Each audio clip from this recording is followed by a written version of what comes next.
Imagine you're standing on a rocky hillside, maybe looking down on ancient Athens. You can almost smell the olive trees, the sea nearby. And down below, citizens are gathering, not just for war or prayer, but to talk, to argue. To debate. It was a different time, a different world. Completely. An era where human thought itself sort of stood up and started asking why. Not just accepting things, but challenging tradition with, well, reason. It really was this moment of profound awakening. Foundational ideas about governance, about the universe itself, being hammered out almost from scratch. And that is exactly what we're diving into today. This is our deep dive into the rise of ancient Greece, specifically focusing on those huge shifts in democracy and philosophy that, well, the sources we've looked at argue laid the groundwork for Western civilization. Right. We've gone through a stack of material, articles, research, historical accounts, all exploring this incredibly transformative period. And our mission, as always, is to dig into those sources, pull out the absolute key insights, the most important nuggets, really, and give you a shortcut to understanding this pivotal era. We're exploring the ideas that shaped our world: governance, justice, beauty, truth itself. So think of this as joining us on a journey right back to the cradle of Western thought. Welcome. Okay, so let's start unpacking. Ancient Greece, it wasn't one big country like we think of today, was it? No, absolutely not. That's fundamental. It was more like a collection, a mosaic, really, of hundreds of independent city-states. The polis, Athens, Sparta, Corinth, Thebes, those are the famous ones. but countless smaller ones too. And they were fiercely independent. And the geography, the sources really emphasize this. The mountains sort of pushed them apart, right? Encouraged unique identities. Exactly. Made travel difficult, fostered that independence. But then you have the sea. The Aegean, the Mediterranean, acting like highways. Connecting them. For trade, culture, sometimes conflict. It created this dynamic tension between being isolated and being connected. Which led to incredible diversity. Athens, the intellectual hub, democratic. Relatively open, yeah. And then Sparta, more inward-looking, militaristic, and oligarchy. Totally different feel. And yet they had shared things too, like Delphi or Olympia. Right, religious and cultural centers, the Oracle at Delphi, the games at Olympia.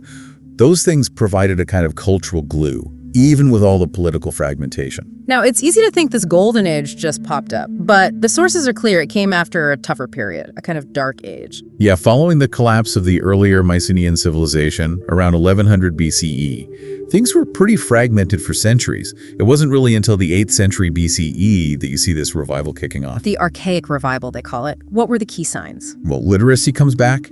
Huge deal. They adopted the Phoenician alphabet, adapted it for Greek. That changes everything for records, communication, literature. And trade picks up again? Trade revives, brings in wealth, new ideas, contact with other cultures. Yeah. And critically, this is when those oral traditions, like the Homeric epics, the Iliad, the Odyssey, get written down. Giving them a shared past, shared values. Exactly, a heroic framework, a cultural identity. Plus, you have the backdrop of their religion, their myths: Zeus, Athena, Apollo, Dionysus. These weren't just stories. The sources say they were like frameworks for understanding everything, morality, the cosmos. Woven into daily life. So you have this complex world, separate cities, reconnecting, rediscovering, writing, sharing these powerful myths. And then in Athens, something truly radical starts to happen. Democracy. Democracy is born. And the irony is it doesn't come from calm deliberation. It emerges after periods of serious social strife, even tyranny. Right. The sources talk about deep divisions, struggles over land and power. You had early figures like Draco in the 7th century BCE. Known for his law code. It's so harsh we still use the word draconian. Reportedly prescribing death for even minor offenses. Not exactly a popular rule. No, but maybe a necessary step towards written law, limiting aristocratic power perhaps. Then came Solon, early 6th century BCE. He was crucial. What did Solon do? Major reforms. He restructured the class system based partly on wealth, not just birth. Crucially, he canceled many debts, outlawed debt slavery, literally freeing Athenians who had fallen into servitude. He also set up courts where citizens could appeal. So he eased the tensions, laid some groundwork, but not full democracy yet. Not yet. That leap is really credited to Cleisthenes, around 508 BCE. The sources suggest his main goal was to break the political power of the old aristocratic families. How did he do that? His big innovation was reorganizing the entire citizen body. He created these new administrative units called demes, basically local villages or neighborhoods. Okay. And the crucial part was your deme wasn't necessarily tied to your old family or tribe. They deliberately mixed people up from different areas within larger tribal groupings. Your political identity became tied to your locality, your deme, rather than just your noble lineage. So it broke those old loyalties. Exactly. And these demes became the basis for everything, registering citizens, electing officials, selecting people for the new Council of 500. The Council of 500, that was new too. Yes, it prepared the agenda for the main citizen assembly, the ecclesia. This whole restructuring was a direct hit on the old ways of controlling politics. And this is where it gets truly mind-blowing, historically speaking. For the first time we know of, ordinary free male citizens. And that male is a huge qualifier we need to keep coming back to. Absolutely. But free male citizens, theoretically, regardless of wealth after Solon, had the right not just to vote, but to stand up and speak in the assembly, to debate laws, propose policy. Direct participation. Ordinary people shaping their government. It's unprecedented. And this system really hits its stride under Pericles, mid-5th century BCE. Athens becomes this incredible hub of culture, power, and democratic activity. Sources describe citizens voting directly on laws, serving on huge juries, sometimes hundreds or even thousands of people. And many offices were filled by lottery, by sortition. Lottery, to ensure broad participation. Exactly. The idea was that any capable citizen could hold office, preventing entrenched elites. It was radical. But we have to hit that contradiction again, because all the sources stress this. Yes. This democracy, as groundbreaking as it was profoundly exclusive. Women were completely excluded from political life. No voting, no holding office. None. And the system relied heavily on enslaved people. Estimates vary, but maybe a third or more of the population in Athens was enslaved. They did essential labor, built the monuments, Built the Parthenon. yet had no rights, no voice. And even free foreigners living in Athens, the metics, were also excluded from citizenship and political participation. So it was democracy for some. A limited franchise, we'd call it now. Precisely. A vital caveat. Still, the idea of self-governance by citizens was incredibly potent. Pericles' famous quote, "We do not copy our neighbors, but are an example to them," captures that Athenian pride. Though maybe, as you said, it also ruffled some feathers elsewhere. Oh, definitely. Sparta, especially, viewed Athenian democracy with deep suspicion. Okay, so this fragile, radical political experiment is unfolding. And at the same time, another evolution is happening, a revolution in thinking. Yes, the move from mythos, explaining the world through stories and gods, towards logos, rational explanation, argument, evidence. Kicked off by the pre-Socratics, figures before Socrates. Right. Thinkers scattered across the Greek world asking fundamental questions, like Thales down in Miletus suggesting everything is ultimately made of water. Which sounds simplistic now, but the key was seeking a natural explanation, not a divine one. Exactly. Or Heraclitus, with his idea of constant flux. You can't step in the same river twice. Because both you and the river are always changing. Right, and his idea of an underlying logos or reason governing this change. Hints of natural law, maybe? But then comes the big one, Socrates. The gadfly of Athens. Yeah. Fascinating figure. As the sources know, he wrote nothing himself. We know him mainly through his student, Plato. And his method, the Socratic method. Constant question. Engaging people in dialogue, often using irony, pretending ignorance, to get them to examine their own beliefs. What is justice? What is virtue? What is truth? He forced people to think, often uncomfortably. Which ultimately got him into trouble. Led to his trial and execution charges of impiety, corrupting the youth. His refusal to renounce his questioning life made him this enduring symbol of intellectual freedom. And then his student, Plato, founder of the Academy. Often called the first real university in the West. Plato took Socratic ideas and built complex philosophical systems. Central is his theory of forms. The idea that the world we see is just a shadow. A shadow or imperfect copy of a higher, realer world of perfect, eternal forms or ideas. The form of justice, the form of beauty, the form of the good. So true reality isn't physical, it's conceptual, ideal. In Plato's view, yes. And this shaped everything, his metaphysics, ethics, his politics. Think of the Republic, his vision of an ideal state ruled by philosopher kings, not the democracy that killed Socrates. A very different path. And then Plato's student, Aristotle. Who studied at the Academy, but took a different approach. Much more empirical, more focused on observing the actual world. The founder of the Lyceum. A classifier, almost. Hugely systematic. He studied everything from logic and rhetoric to biology, physics, ethics, politics. He gathered data, observed, categorized, laid the groundwork for so many disciplines. His Nicomachean ethics still studied talking about virtue as a golden mean between extremes. Right, finding balance.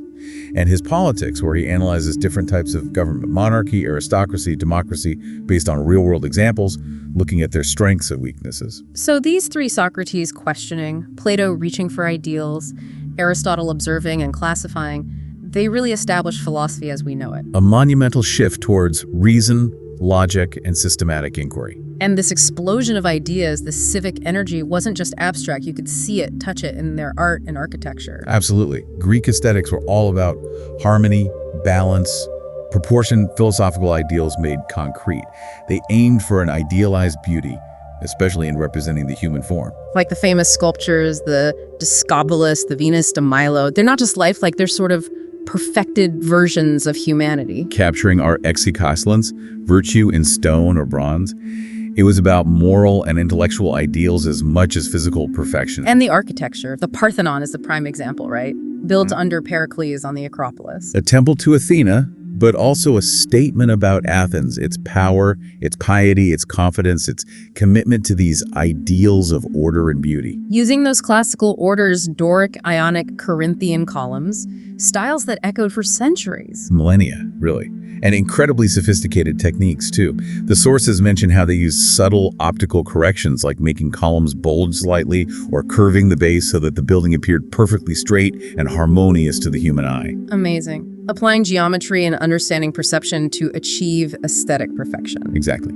And beyond buildings, storytelling, especially drama, was huge. Theater wasn't just entertainment, it was a major civic event tied to festivals. You had the great tragedians, Aeschylus, Sophocles, Euripides. Their plays grappled with the biggest questions: fate, free will, justice, morality, the gods, human arrogance, or hubris. Really exploring the human condition. Deeply. And then you had the comedians, like Aristophanes, who used wild satire, often pretty crude, to poke fun at politicians, philosophers, current events. One source even mentions he wrote a play, The Clouds, that directly satirized Socrates. It shows a certain level of openness to criticism, even self-mockery, within that democratic culture. A really vibrant public square in all senses, so incredible achievements. But, as we've hinted, it wasn't all golden. There were serious challenges, deep contradictions. The Peloponnesian War is a huge one. That long, brutal conflict between Athens and Sparta in the late 5th century BCE. Tore the Greek world apart. Absolutely. And the sources show how it really damaged Athenian democracy from within, too. Led to more factionalism, paranoia, the rise of demagogues appealing to emotion over reason. Thucydides' History of the War is a chilling account of this. A reminder that democracy can be fragile, and we have to keep hammering those contradictions. Yes. The reliance on slavery, the exclusion of women from public life. These weren't minor footnotes, they were fundamental structures of the society that produced these great ideas. And sometimes even the philosophers used arguments that seem to justify these hierarchies. It's uncomfortable, but it's part of the picture. While some minor voices might have questioned slavery, it wasn't a mainstream critique by any means. A complex, often difficult legacy. But the ideas themselves, they did spread, didn't they? Massively. Largely thanks to Alexander the Great a bit later, in the late 4th century BCE. His conquests spread Greek language, culture, and philosophy, Hellenism, across a vast area, from Egypt deep into Asia. Blending with local traditions. Creating this Hellenistic world where Greek thought continued to evolve and influence diverse cultures. And it's through that spread, and later preservation by Romans, Byzantines, Islamic scholars, and then the Renaissance, that these ideas reach us. So the connection to today is direct. Absolutely. Our very concept of democracy, however flawed or different it is now, has its roots in that Athenian experiment. Our emphasis on reason, logic, scientific method, it traces back to Greek philosophy. Our institutions too, universities, parliaments, theaters. The lineage is clear. They really did lay foundations for so much of the modern Western world and beyond. It's staggering, really. And the key takeaway, I think, from all the sources is that none of this was guaranteed. It wasn't destiny. It was the result of choices, of curiosity, of arguments, of people daring to think differently and experiment. Imperfect, exclusive by our standards, absolutely. but that willingness to question, to use reason, planted seeds. Seeds that grew into democracy, science, humanism, the idea that humans and their reason matter. It shows how powerful ideas can be, shaping history for thousands of years. And maybe as we navigate our own complex times, grappling with similar questions about governance, truth, justice, looking back at these beginnings isn't just history, it's potentially, inspiring. A reminder to think critically, to question our own assumptions. Exactly. Which brings us back to that Socratic idea, doesn't it? The quote that resonates through the ages. The unexamined life is not worth living. Powerful words. A challenge, really, to each of us. Absolutely. So, something to think about. What does that mean for you today, knowing a bit more about the people who first tried, on a societal scale, to live that examined life? A good place to leave it. That concludes this deep dive.